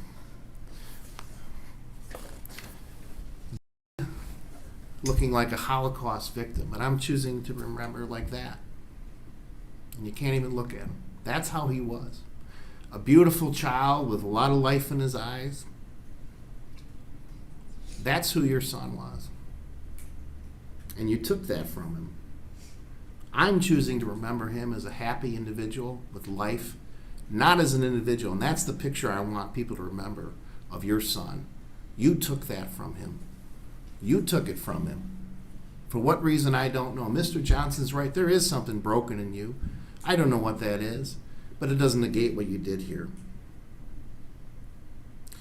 So, besides remembering him like that, I'm not going to let you hide in the darkness anymore. People know what you are now. They know what you did. You're not able to hide in the darkness anymore. Timothy won. And he won because we know what you did to him now. It's not hidden anymore. We know who you are. That's the way that I'm going to honor him. You don't win because justice, thank God, in this case prevailed. I can't even imagine if you had been able to resuscitate him. He'd be still suffering. So if there's anything I'm grateful for, would be that he finally passed away so you couldn't continue to torture him like you did. The judge sentenced Vander Ark to life in prison, with the family expressing their heartbreak and frustration with the sentence. It's a sentence of the court. First as to count 2, child abuse in the first degree. Court sentences you 50 years to 100 years in prison. Credit for 575 days. Court is exceeding guidelines in this case. The court finds that the amount of torture that I've indicated in terms of the long-term suffering that Mr. Ferguson, Timothy went through justifies on a reasonable grounds to depart from the guidelines.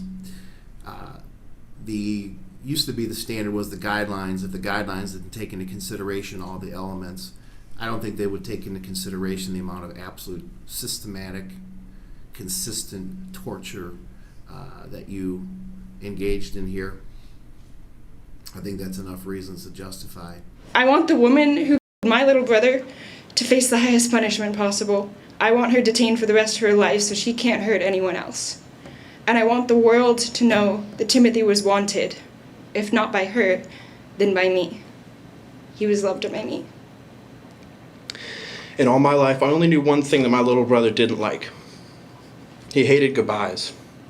If he had to say goodbye to anyone, he would cry, and he would hold you, and he would say, "Don't go."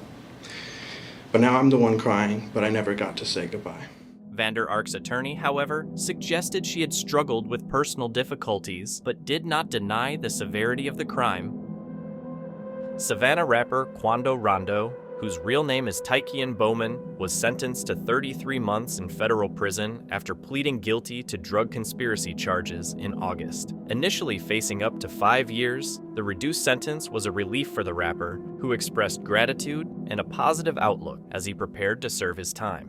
I did the wrong thing, and I'm getting punished for it, so I want y'all to know that you actually get punished for doing wrong things. Just do the right thing. Outside the courthouse, Rondo emphasized that this chapter in his life offers him a chance to rehabilitate and reflect. Rondo acknowledged his mistakes, stating, "I did the wrong thing, and I'm getting punished for it. Just do the right thing." As crazy as it sounds, that's enough time to really sit down, rehabilitate myself, come up with some better plans, come out and move forward for my family and friends. During his sentencing, he shared his desire to become a better role model for his fans, encouraging young people to pursue positive activities like education and sports. You could do something way more better and positive and show the kids this is cool. Going to school is cool. Playing football from little league to middle school to high school is cool. Doing the right thing and walking down the right path is cool. What's the future hold for Quando Rondo, of course, after? Platinum records, diamond records, and more money. You dig? Watch WJCL. In addition to the prison sentence, Rondo was fined $40,000 and will serve 3 years of supervised release following his incarceration. Looking ahead, he remains optimistic about his music career, aspiring to release platinum and diamond records after his time in prison. In November 2023, 19-year-old Peyton Ferris was involved in a tragic incident on eastbound M6 near Kraft Avenue in Caledonia Township, Michigan. where he struck and killed Keegan Spencer, a 25-year-old tow truck operator who had stopped to assist a stray dog. Investigations revealed that Ferris was driving at approximately 80 miles per hour and had ended a phone call 13 seconds before the collision. However, there was no evidence of intoxication, excessive speed beyond the limit, or active phone use at the time of the crash. Please, I was respectful when you spoke, and I'm not saying your son doesn't deserve what he does. Please. And I know this is charged. This was an accident, a tragically unfortunate accident. This was not something he intended to do. When he spoke with the pre-sentence investigation officer, he was forthright about the counseling he's gone through, the PTSD he's experiencing, and the steps he's taken to make sure this won't happen again. This is someone who understands the gravity of it, has paid a price, and I would submit to the court that the pre-sentence investigation report is appropriate in what it recommends. I'm happy to answer any questions the court may have. No, I have no questions, thank you. Mr. Ferris, is there anything you would like me to consider prior to imposing sentence?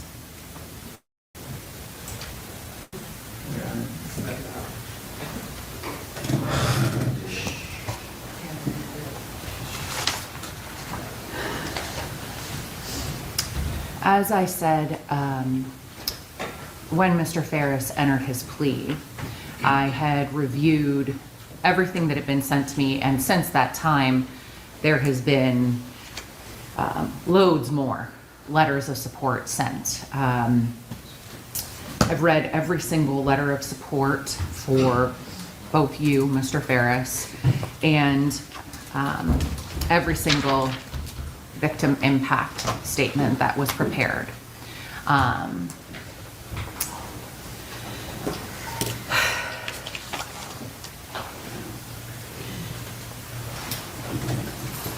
I just went through a case very similar to this. It was a moving violation causing death case.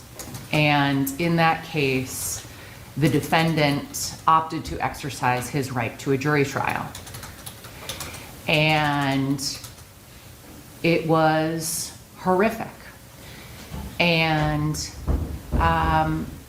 we had to watch video evidence in here of the scene.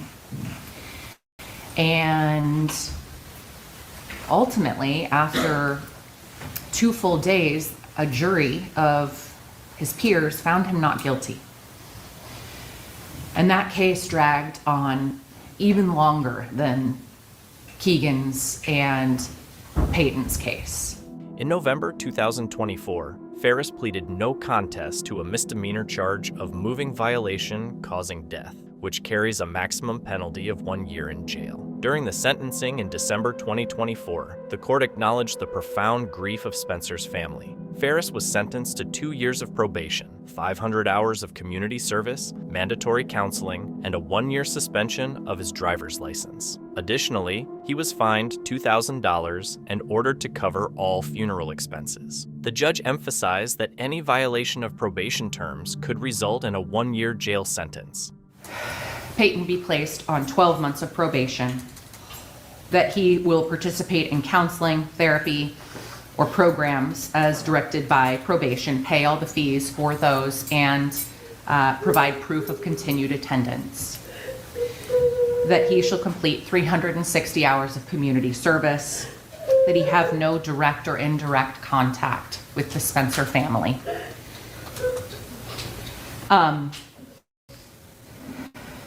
That's not exactly what I'm going to impose. Peyton, I'm placing you on probation for 2 years.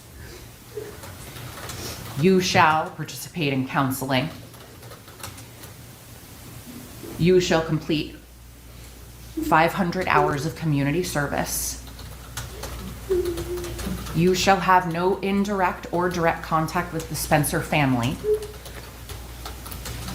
You will have a year in jail suspended over you. If you violate your probation, a year in jail will be imposed. There is a $2,000 fine Restitution is also going to be ordered. Because I don't have the documentation of how much Keegan's funeral cost, I can't impose that. But as soon as that is provided, you will be responsible for covering all of Keegan's funeral costs. Your license is suspended for a year. Once you do have the ability to drive, I will consider it a violation of your probation if you commit a single traffic infraction. A minor speeding ticket will be construed as a violation of your probation. While you're on probation, you may not use alcohol, controlled substances, marijuana, abuse prescription drugs. You will be subject to random testing for those substances. That will be at your expense.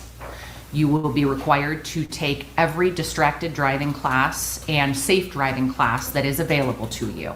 Spencer's family expressed deep frustration over the absence of jail time, feeling that the punishment did not reflect the gravity of their loss.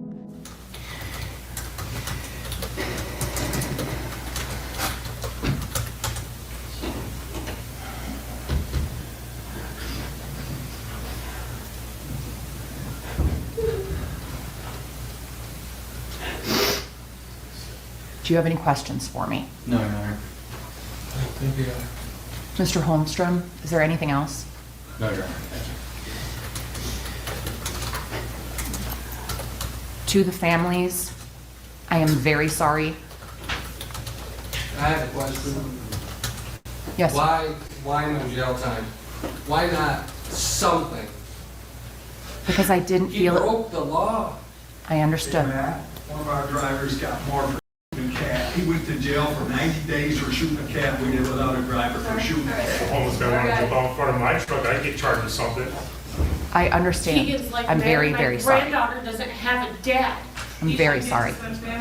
Christmas with his family. She got made her mind up weeks ago. He needs to go to jail. This is a final judgment and sentence of the court. If you want to appeal, you can apply to do so within 21 days, and if you cannot afford an attorney, one. The judge, while empathetic, highlighted the importance of basing the sentence on the facts and evidence provided, noting that Ferris was not under the influence or engaging in reckless behavior at the time of the incident. In September 2021, Jason Thornburg, a 44-year-old man from Fort Worth, Texas, was arrested and charged with the brutal murders of 3 individuals: David Luares, 42, Maricruz Matis, 33, and Lauren Phillips, 34. Thornburg lured each victim separately to his room at the Mid-City Inn in Euless, Texas, over a span of 7 days. He killed Luares and Mathis by slitting their throats and strangled Phillips, subsequently sexually assaulting her corpse. After the murders, Thornburg dismembered their bodies, stored the remains in plastic containers, and later disposed of them by setting them on fire in a dumpster in Fort Worth. Disturbingly, he admitted to consuming parts of Luares' heart, indicating acts of cannibalism. Yes.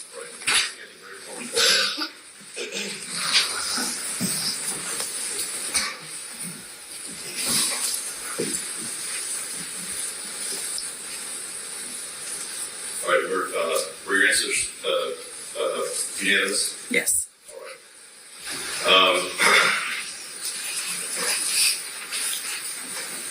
Verdict is as follows. Special issue number 1. Do you find from the evidence beyond a reasonable doubt that there is a probability that the defendant would commit criminal acts of violence that would constitute a continuing threat to society? Answer.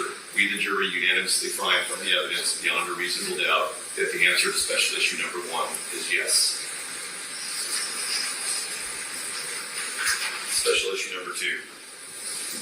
Taking into consideration all of the evidence, including the circumstances of the offense, the defendant's character and background, and the personal moral culpability of the defendant, do you find that there is sufficient mitigating circumstance or circumstances to warrant that a sentence of life imprisonment without parole rather than a death sentence be imposed?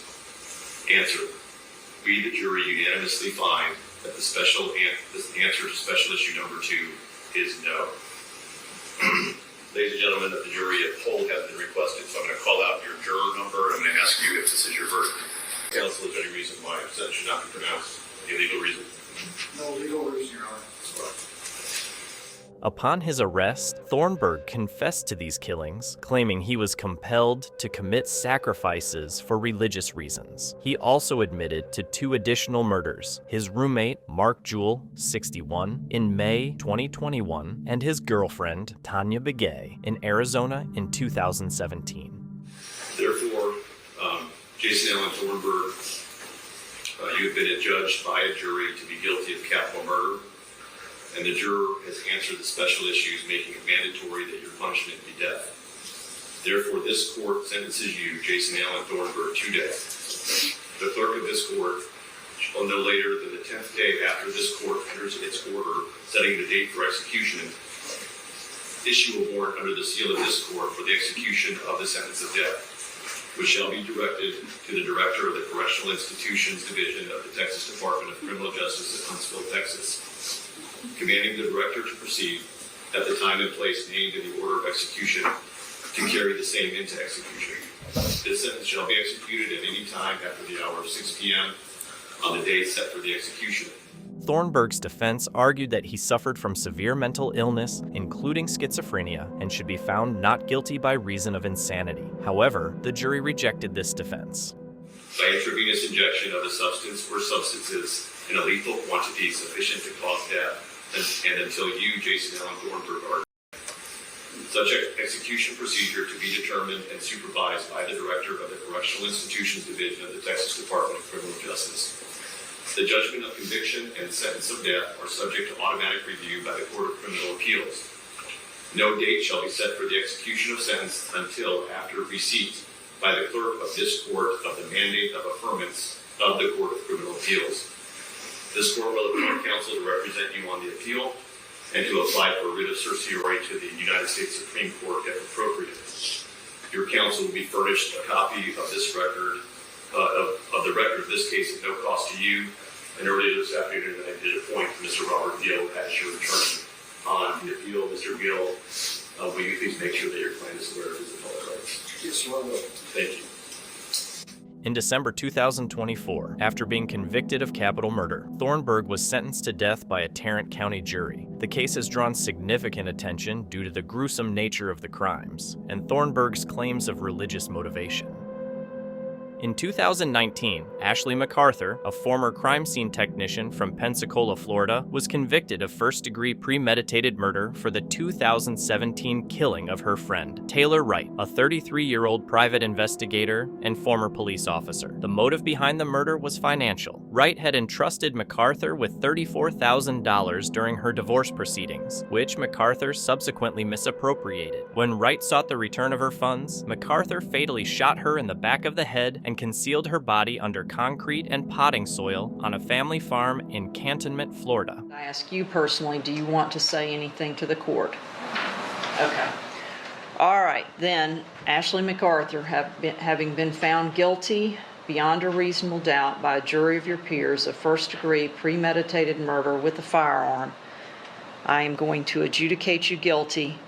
I'm going to sentence you to life with a mandatory minimum 25 years state prison for the firearm.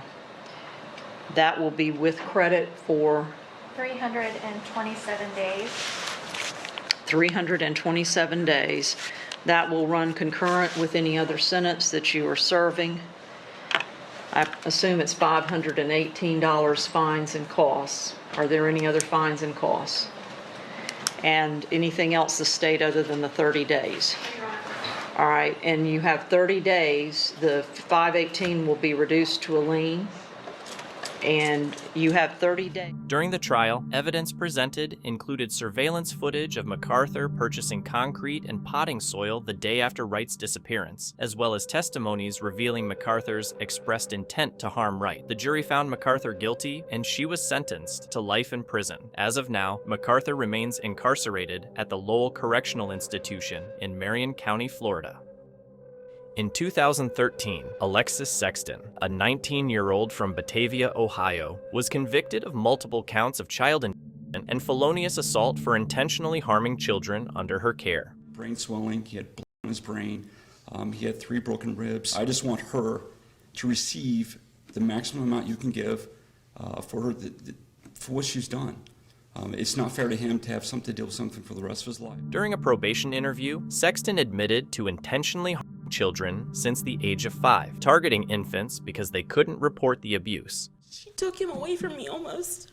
They said that if she would have dropped him on his head an inch to the left, it would have killed him. And I do ask that she gets punished and that justice is served for the children who don't have a voice. She confessed that the number of children she had harmed was too many to count. I would like to apologize to all my victims. I am truly sorry. I wish them nothing but the best in the future. Your Honor, all I really want is to get help. In November 2013, Sexton was sentenced to 15 years in prison for her crimes. She also admitted to me that she never told me this because she thought people would turn against her and think she was crazy. The case highlighted significant concerns about child safety and the importance of thorough background checks for individuals entrusted with childcare responsibilities. Thank you so much for watching. Don't forget to subscribe and hit the notification bell so you can stay updated with our latest videos.